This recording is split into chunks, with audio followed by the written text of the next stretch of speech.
On the second day of the new year, the boiler in Lee Hwa-yoon's apartment stopped working. He thought he might have rented a house with a boiler that was about to break soon. Then a man walked outside the apartment, mad and shouting. "That young people today need to learn how to save on heating," he shouted. He told them to wear thick underwear and to put bubble wrap on the windows. He also reminded them that he said not to use the boiler too much. Lee knew it was the way of that mean old man to tell him ahead of time that the boiler would go out, but he also knew that if he told the old man the boiler was broken, the old man would surely blame him for everything. He knew that the old man would say he had to pay for fixes, and would then say he had to raise the rent because he didn't take care of the house. There would be other silly talk like that. He wanted to hide the nasty old man in the yard, but he didn't want to cause trouble for him. The old man had lived a hard and dull life since birth. A freezing cold shower fit better than a hot shower from a working boiler, and maybe he was fooled by the words of that mean old man. The next thing he knew, he left his tiny apartment to buy bubble wrap for the windows. He thinks it was called the butterfly effect, because the flutter of a butterfly's wings can cause a storm on the other side of the world. But he didn't know back then that a small event like his boiler breaking down would change his life completely. On January 2nd, 2020, at 9 p.m, he was in the store asking a woman where to find bubble wrap. She told him it was to the right of the big post with the letter F on it. He walked that way, thinking that the store had everything. As he walked, a child asked his father if he could get a tool, but the child's father asked why he would need a monkey wrench and told the child to put it down. The father and child kept walking, with the child amazed at the monkey wrench. Our main character's name is Lee Hwa-yoon, and according to the orphanage director, his father, who he never met, gave him that name. Hwa in his name means peaceful, and Yoon means to achieve. But with a name meaning peaceful achievement, he has lived a life that is the total opposite.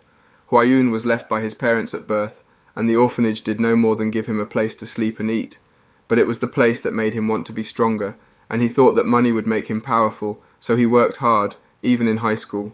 But his poor schooling and lack of money meant he could only get part-time jobs. One thing he learned is that even if he gave up his little time, he'd only earned small change, making him think the world is tough. He stopped at the machetes row, picked one up and smiled, thinking it was nice and looked fun. A lady asked a man what was wrong with Hwa-yoon and why he was smiling at those machetes, but the man said he didn't know, and that Hwa-yoon was giving him some creepy vibes. Hwa-yoon looked at the sharp machete and thought it brought back memories, when he saw that his hard work wasn't even worth one 10,001 note. It was a tough time for him back then, and he knew orphans like him couldn't join the army, so he became a fighter, fighting in many battles and wars around the world as part of Force One. It was a worldwide group of fighters, and Force One was full of orphans and those left out by people, in other words, people who had nothing to lose, people like him. Before we continue, take a moment to answer the question of the day. What would you do if you could regress? Comment down below for a chance to be shouted out. Now back to the recap. In Force One they got a place to sleep, clothes to wear, and the hope of money until they died. He was thankful for all of it. They fought together, beating pirates at sea and taking down terrorist leaders on land. Sometimes he would even fight in global wars to make more money. The cashier told him it would be 240,000 won and asked him what he would use the machete for, because usually it's something collectors buy and it's not very useful for things like cutting wood or camping. She asked him again if he wanted to see other machetes that might work better, but he said it was fine and he'd take it. He had been thinking about getting a new machete as his old one was dull, and he could feel the strength in that machete just by holding it. Then he pointed to the bubble wrap and asked the lady for 10 meters of it. She agreed and started to cut it, but he saw that the cutter was dull and got mad because the blade was dull and the lady was making a mess. So he called her over, making her confused. But he just lifted his machete and swung it in the air, making her scared. Then she saw that he just cut the bubble wrap quicker.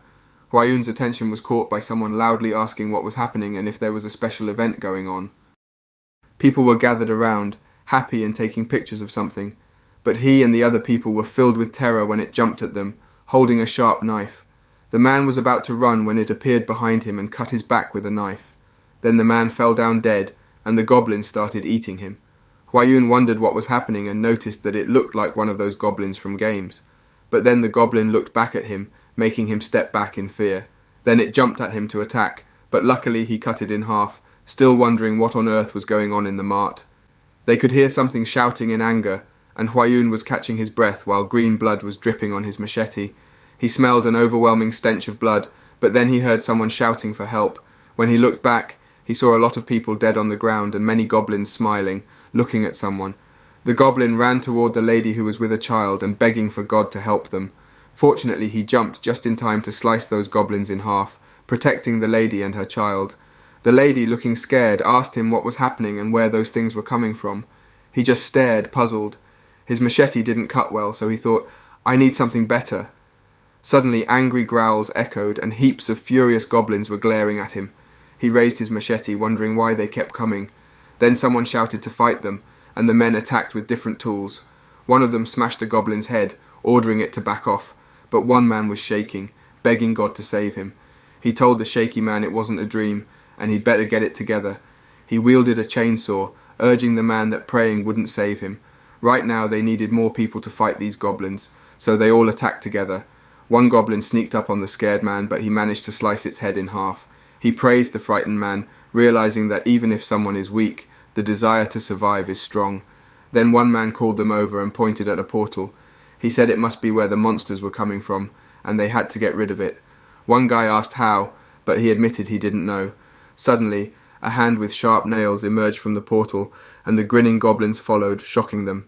In moments, many people lay on the ground, and he saw the situation worsening. More goblins poured out, and the people were getting tired.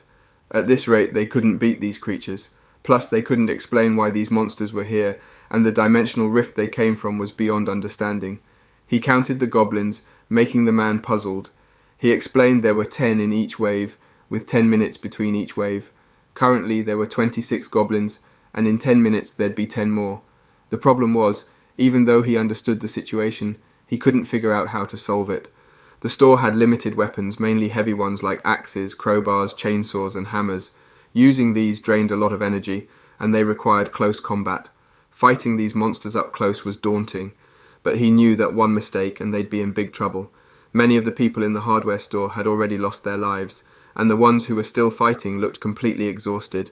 He thought that if only he had a gun. Suddenly someone shouted, "Fire!"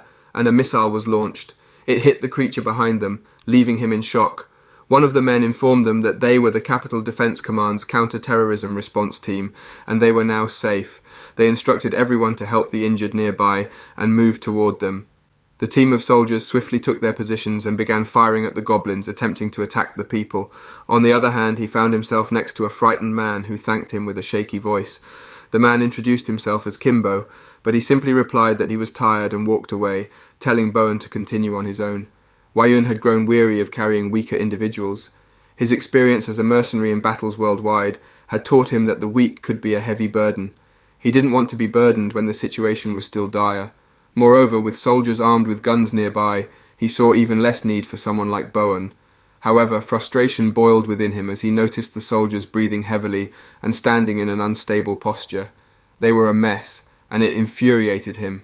He ordered one of the soldiers to hand over the gun and introduced himself as Lee Wayun from Force 1.